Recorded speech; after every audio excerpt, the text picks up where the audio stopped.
These missing legends, and the landscapes that hold them, are stories told throughout generations.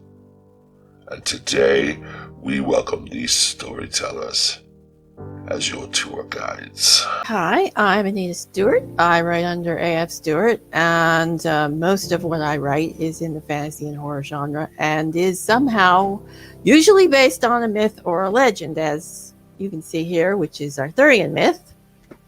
And I've written Saga of the Outer Islands series, the Camelot Immortal series, and I also host a podcast called Between the Pages Book Chat. So that's me. Hi, I'm Nikki Nelson Hicks. I write pretty much horror, mystery, science fiction, fantasy, basically whatever kind of floats my boat. I dabble with myth a lot. I get a lot of my ideas from myth, or I will find a way to incorporate the myth because it's kind of almost a way of cheating sometimes, of finding monsters or plot developments or something just from what's already been established as, you know, a myth. So yeah, Stone Baby is something I have out right now. And I took Stone Baby from, again, the idea of, well, there's some stories in here dealing with myths, especially like the thing under the bed. I have, my Jake Ishtinheji stories, I delved a lot into some of the cultural myths of, say, South Carolina, of New Orleans. I got a lot of really good information from this book called Gumbo Yaya, Folk Tales of Louisiana. This was excellent. It was such a great thing to use for my stories. And again, kind of a cheat because it gave me ideas. Slave Ghost Stories, excellent book. But I love research. I'm kind of a research hound. And myths to me are just so much meat on the bone. So I love myths. Hi, name's Robert Cano. I am a science fiction and fantasy author. I have just finished writing today the third book in the trilogy of My Soul of Sorrows, and I just recently released my first science fiction novel, Mother's Love, and my next major project is Arthurian lore, so I'll be right there with Anita. So I'm having fun with that. Much like Nikki, I enjoy research. I pull a lot of information from old world texts. There's a really awesome site called Sacred Texts, and it's my go-to for pretty much everything. It's kind of straight to the source, you know, get it right from there. And so that's what I do. My Arthurian lore storyline is going to be pulling a lot from Le Morte d'Arthur as well as the Vulgate cycle.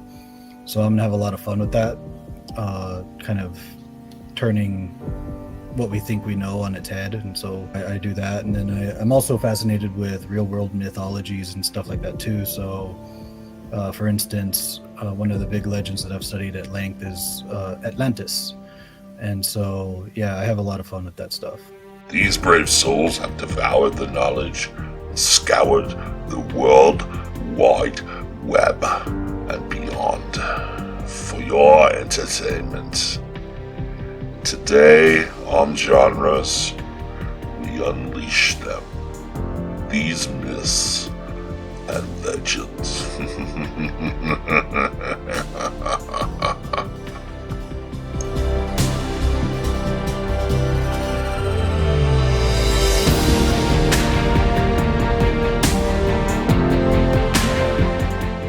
want to hit you with a heavy question right off the bat, and that is, okay.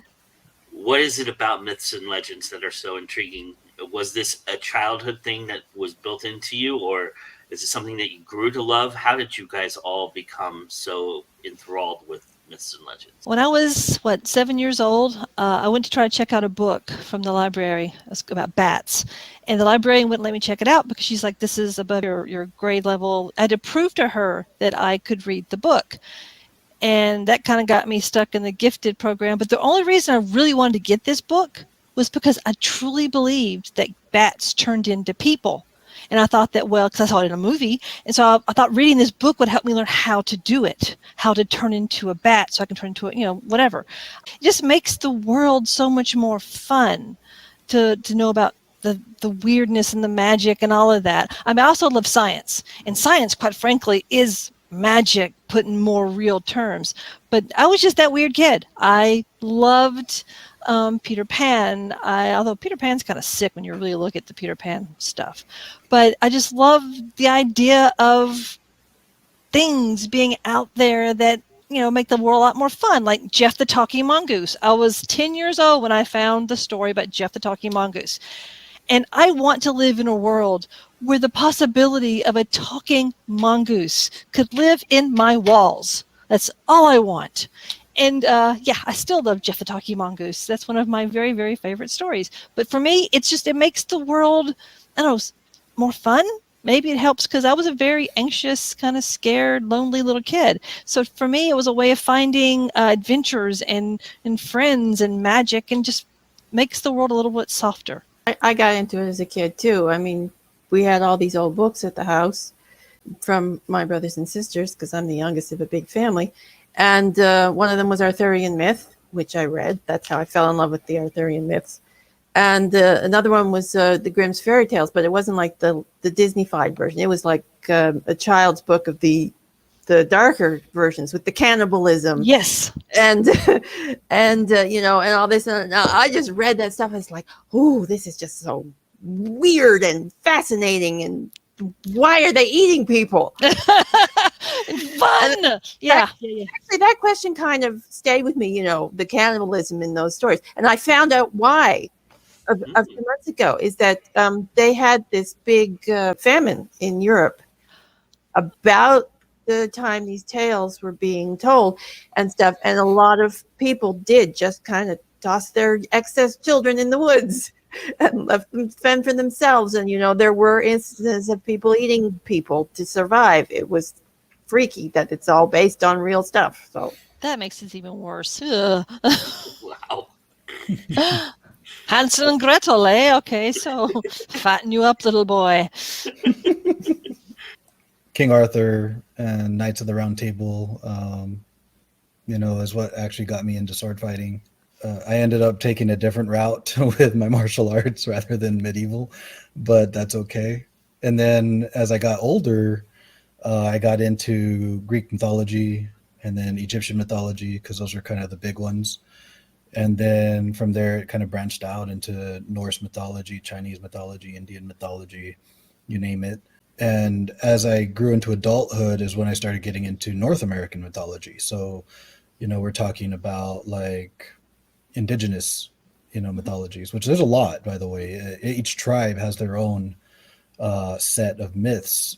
Mm-hmm. And I think the thing that I always found fascinating was the idea that all legends are birthed in some form of truth, right?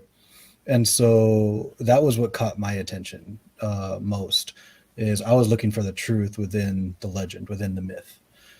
And sometimes, once in a while, I think I find it, I won't say that it's like 100% or anything like that, but, I can find evidence of truths hidden within the myths, whether it's lessons learned or realities that maybe others didn't realize were there, especially for the time frame. Thinking about like Mayan mythology, there's a lot of Mayan mythology that echoes Egyptian mythology. Why is that? There's a lot of Egyptian mythology that echoes Sumerian mythology. Why is that? And so for me, searching out the answers to those whys is probably the most important bit for me. The legends that you get into, like the Arthurian legends, the Sherlock Holmes legends, the ideas of these legends have a built following. They have many Facebook groups. I mean, any legend you look at, even Greek mythology, they have many groups out there, many websites about it, many things about it, and a lot of uncovering truths and all kinds of interesting things that happen with these legends. They're built-in fan bases, and so, but we're storytellers in the core. So taking those legends and doing whatever you're going to do with them, and we'll talk about that a little bit later. But what is your thought on liberties and taking them and figuring them out? Are you somebody who wants to stay as close to that fan base as possible? Because you do, if you hit it right, you have a built-in fan base, right? So it's kind of that double-edged sword, right? You you don't want to tell the same story that's been told over and over again, but you also want to keep the fan base happy because that's going to be an audience that you could capture right away, right? So, what are your thoughts on that idea? I take liberties. The story is what's important. For my Jackie Shinheji series, I have a Boo Daddy in it. It's kind of important. It's a very important little thing in it anyway. But in my story, the Boo Daddy is a protective kind of spirit. However, in the actual legends, Boo Daddies are almost like vampires. They're not protective. But I needed it to be protective. Right now, the story that I'm working on, the Crown of Feathers, I'm twisting and turning that to fit my story. As long as I don't take away from the soul of the story, I think that's okay, especially with Crown of Feathers. But no, I'll twist it and turn it whatever it needs to be. If it's going to live, well, then it needs to adapt. That's the way I look at story. Yeah, and I think with those fan bases, a lot of them expect liberties too. Because I mean, they like the twists. They like the different versions of the stories, especially like say with Arthurian especially with fairy tales. I mean, the fairy tale fans, they love the different types of adaptations, the romances, the steampunk. I mean, I just finished a steampunk story about the Sphinx today. So I mean, you can take liberties. I wrote a story about Loki, and most stories that have he's a trickster, he's a villain, he's a thing. I made him the hero. He can be a hero, yeah. Yeah, I mean, he was the hero. I mean, the whole entire story was like his legend is totally a lie. I mean, all that stuff he did it, but he did it for good reasons. Like, okay. and the heroes were the bad guy, and Loki was the good guy. So, I mean, you can take liberties with those stories all the time. But I will say this: the Sherlock Holmes people are a little bit different. If you consider him its own little thing, you've got the Sherlockians and you've got the Holmesians. Sherlockians, they'll twist and change because they're the Cumberbatch people. They're the people who want to see John and Sherlock bump uglies. Those are fine. Sherlockians, they don't care. Now, Holmesians, they'll tear you apart. They want it to stay utterly canon, which is fine. Whatever, you know. So, but with the Sherlock people, it gets really different. The Holmesian Society people, I did a conference once where I had to talk in front of some Holmesians. And luckily, they were nice, but they're very, very fervent about their hero, and they get very upset when people try to mess with them. Kind of like we're writing a Star Wars novel, I bet. Oh my gosh, yeah! I asked Chuck Wendig about that. Yeah, so yeah, I would say it's important to take liberties. I think you have to. If what we're looking for is the same old, it's already been done. Right. So what's the point? And so that's something that I think about every time. And I mean, the story, right? If you have a good story, I think any liberties are fine, right? With the rare exception probably being something like Twilight, right? And I mean, and I'm kind of a purist when it comes to my vampires. I love Anne Rice. In my opinion, there's nobody who can do what she does in that genre. But even with that said, there are liberties taken from old world sources of vampirism, right? She even switched it up, changed it, twisted it to her own ends, right? In her world, there is something to be said for the age of a vampire, how long they can stay out in the sun, how long they can do these different things. Some of that is echoed in ancient writings. Some of it isn't. And so the big issue really comes in, where are we going to take these liberties? Where are we going to hold on to certain aspects of lore? How are we going to do it? And why is it going to matter in this story, right? Because I think a lot of times, if you're writing something, for instance, I wrote about a wraith. My hero in The Dark Archer and that series is a wraith. Now, a wraith in Fey lore is a terrible creature, right? So what happens when we are dealing with this terrible creature, but he's not terrible, right? So that's what I do. That's what I have fun with. And I twisted it on its head. He's the hero of the story in a lot of ways. He never sees himself that way. he's suffering just as much as anybody, and he's, trying to keep a handle on certain things, and yet he has to struggle against himself in every single way, because at his core, as a wraith, he had to be able to feed, he had to be able to find ways to sustain himself. And to do that, he required life, he required magic, he required, drawing from other creatures or other living sources. And that's a scary place to be for somebody like him who doesn't want to be killing, at least not in that manner, right? And so it's a push pull. And you look at Fey lore, you look at what wraiths are, and I basically took the idea that they're soul suckers and I ran with it, right? Like with Arthurian lore, that's another one where you have your purists and you have your and I think that's a good thing. As I work with this, I'm twisting certain things, but I'm going to be a purist in some elements, and I'm going to twist things in other elements. And so I think it'll make for a really good story, and it'll make for a different point of view. And, so I'm looking forward to where that goes and what comes of it, because it is one of those things, right? We just have to understand, as writers, we have to understand our audience, and we have to understand what it is that we're trying to do. And I think it's easy. Just play with it, have fun, see what works. Yeah. I'm curious, do any of you have a beta reader that is considered, quote unquote, a fan, like a real, like a fan of that myth, or an expert in that respect? My editor is Rebecca, so yeah. When it comes to the lore, she's on her game. I don't have to worry about that. When it comes to Arthurian lore, I'm not as sure, because I don't know what she knows on that. But I mean, her knowledge in the science fiction stuff was pretty on. So, yeah, my editor for the Sherlock Holmes was a Holmesian, and he was very, very keen on keeping it as Holmesian as possible. And he would toss out entire chapters by saying, "No, Nick, no, Nicole, no, Nicole." This, because he's English, he lived, and he's no, Nicole. This doesn't fit. This isn't Sherlock, but it's funny. I don't care if it's funny. You can't have this in here. Whoosh. And it was true. It was just me trying to be me. But he really did. He helped me a lot keeping that book as Holmesian as it is. That's why the rest of my stuff, no, they try to roll with it, because my stuff's all weird. And I just didn't make shit up as I go along. So they just roll with it.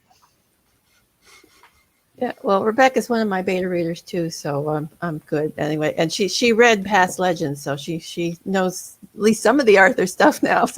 So, when you're doing, we've established that there's research involved in this. Obviously, I mean, there's research in anything you do. Oh yeah, everything. But for Legends, it's really important. I mean, you do want to get some things right, or you want to have some kind of base to work off of. And I'm curious, do you find that you're doing more research with when you're taking the responsibility of a myth or a legend, or is it about the same?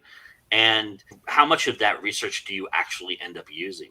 Well, I probably do more when I'm researching myth and legend, just because I like reading about it.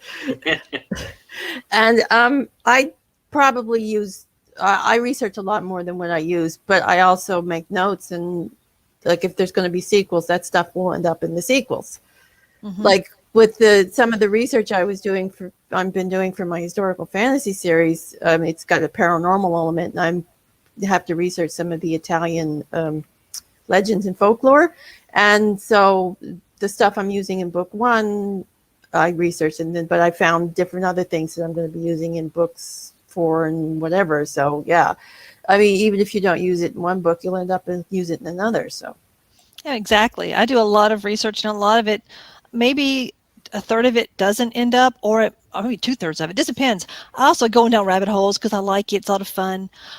But yeah, I tend to, my cup runneth over a lot. But I am finding, like right now, doing all the research I'm doing for Crown of Feathers, I'm finding stuff that I can use in my Gin stories. So I'm like making notes and putting it in the Gin file for when I do the Gin thing. It's just interesting to find that I'm finding weird, almost Gin references in dealing with some of the lore of the Appalachians. It's fascinating, really, because everything seems to be interconnected. All of the myths, all the legends tend to somehow or another kind of fold in on itself, which is fascinating in a human kind of aspect, in that, people are people no matter where they are. Yeah, I would agree with all of that. I fall down rabbit holes all the time. Yeah, me too. I'm tumbling forever. And it's funny because I'll end up using a fraction of what I end up researching, right? But all that information's in there and it stews. So I end up using stuff for later. Right. And it's weird because I really don't write a whole lot of notes per se. I actually will have I'll read stuff and then I'll just let it sit in my head and fester. Right? Yeah, festering. Like a sore, right? It's just festering. And then at some point it's going to pop and I have to write it. Okay. You have to write it. Yes. Yeah. So that's how it works for me, right? That's my analogy. Also, I'm a big... Thanks for that visual, by the way. Yeah, thanks. You're welcome. Because I'm kind of this person that does all the notes in the books and stuff, all of my stuff. This is the book on Jeff the Talking Mongoose. And these are all the notes and stuff I took on Jeff the Talking Mongoose. Look at the tabs in that thing.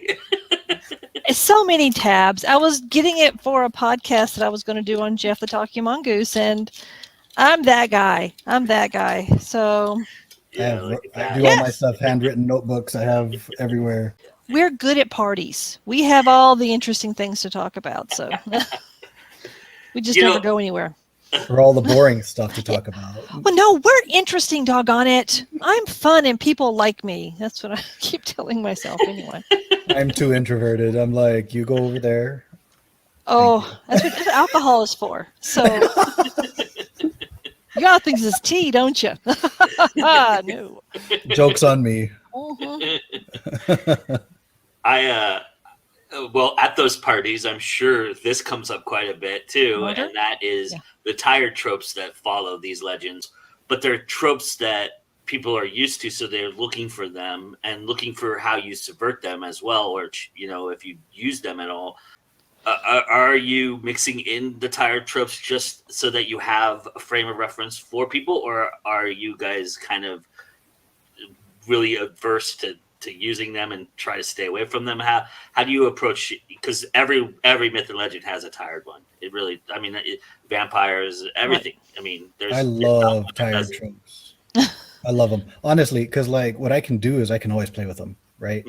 I don't have to sit there and just be like, oh, I'm putting this in just for the fan base. No, I'm gonna have fun with this, right? King Arthur in my story is evil. Nice. He's redeemed at the end, right? I already have that in my head. He's redeemed at the end, but don't spoil it for people. Let people read it. Dude, it's gonna be huge, and it's gonna take forever to finish. So don't worry, you're gonna forget by then. But Merlin's also bad, right? And so how do they get there, right? And then I'm gonna have great characters. And then, there are other elements in there that are kind of less well known. You have the Lady of the Lake, right? Oh. Well, I started playing with that and I'm like, well, what if the Lady of the Lake isn't one single lady? What if it's a lineage? Right? That's neat. And so I'm playing with the lineage idea with the Lady of the Lake, right? Nimue, at this current time that I'm writing it, is next in line. And so what role is she going to play? And what role does her mother have? And what role, all these other things. And so as I'm writing, I'm having fun with all of this, right? And then I'm also having fun with location because we think, right, because of most of the legends, that King Arthur and Arthurian lore is British. But if you actually read the Vulgate cycle or Le Morte d'Arthur, you'll find that the legend of King Arthur is very French, extremely French, right? There is some British elements, but if you actually look at the lore, it's almost all French. And so, locations, castles, you name it, right? And so that's one of the things that I always found really fascinating. So I'm mixing it. I'm having both. I'm also including elements of real history, which is where like the idea that King Arthur was, if he was a real person, was one who repelled the advance of the Romans, right? And so I'm having fun with that too.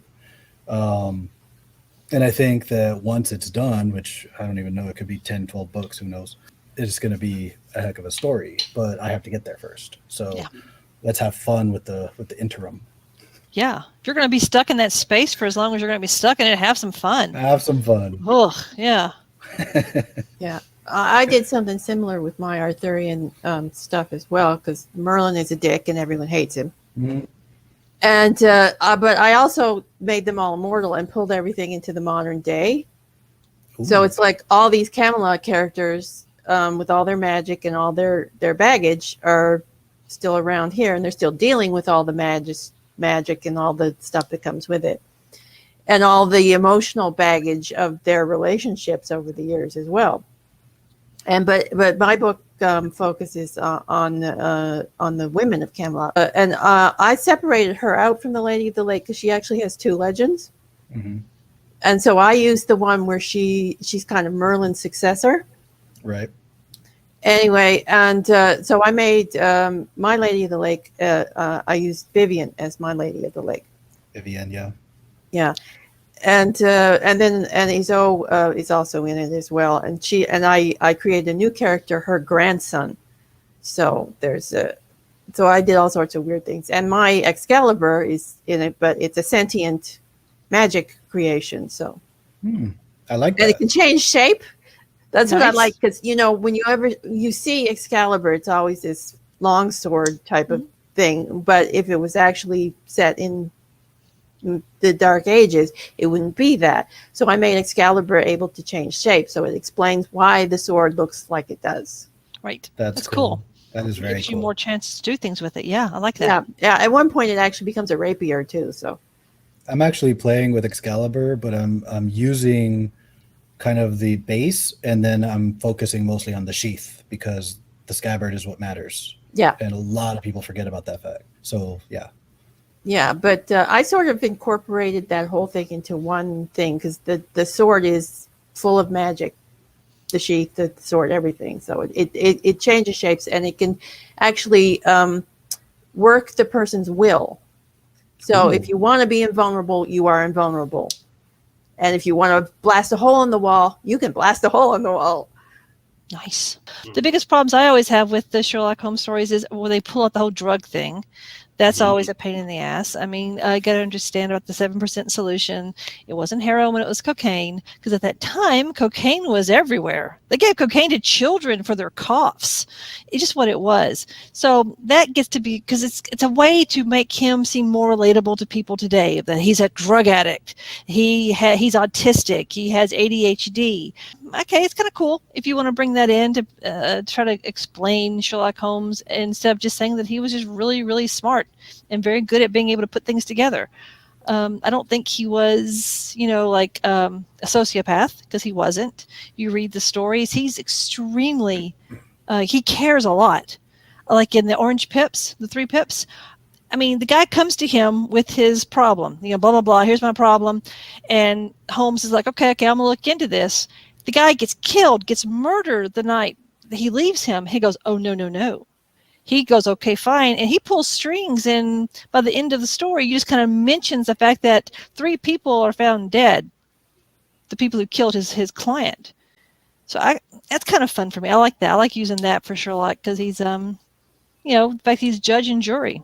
He's the guy you can go to get shit done. And he'll take your case and do for you that the law can't do for, because he doesn't care. I love the Sherlock Holmes stories, even though, Doyle did not. Doyle hated writing Sherlock. And by the end of the stories, trust me, they suck. They're horrible. And you could tell he was just tossing them off. He didn't care. He was getting paid $1,000 a word. He didn't care anymore. But what's fascinating is, for these terrible stories, they still are ingrained in our society. I mean, they're inside of us. They've become a meme.